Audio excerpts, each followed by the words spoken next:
utubaawwan gurguddaan arfan misooma baadiyyaa keessatti qabannee hojjechaa jiru. Waggoottan shanan darban kanattis jijjiirama asitti jijjiiramoonni guddaan naannoo kana keessatti akka inni dhufu taasiseeti kan jiru jechuudha. Utubaawwan arfan wabii midhaan nyaataa mirkaneeffachuun, oomishoota biyya alaatirraa galan bakka buusuun, oomishoota biyya keessatti oomishnu immoo biyya keessatti fayyadamuu qofa osoo hin taane gara biyya alaatti baasuun, arfaffaan carraawwan hojii dargaggeewwan yuunivarsiitii keessaa ba'an, kolleejjota adda addaatiin ba'an hunda isaanii karaa hirmaachisaa ta'een hammachuudhaaf galmoota gurguddaa arfan kana giddu galeessa godhatamee hojiin jalqabamee jiru hojiiwwan gurguddaa jalqabneeti jirra jechuudha.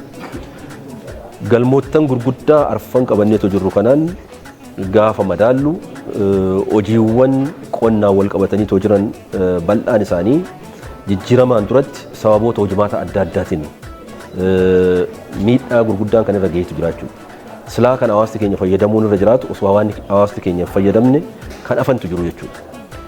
Maal isaan ija utubaawwan arfanii kanaan gaafa laallu maal isaan qonna keessatti uummanni keenya akka inni fayyadamne kan taasisu.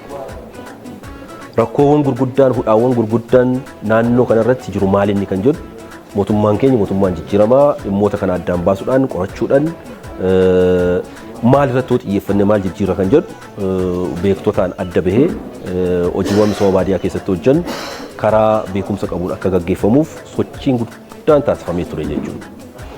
Keessumaa'uu argannoowwan keenya gurguddaan toorawwan xiyyeeffannoo 9 kan ta'u ifatti addaan bahamee kaa'amee jira.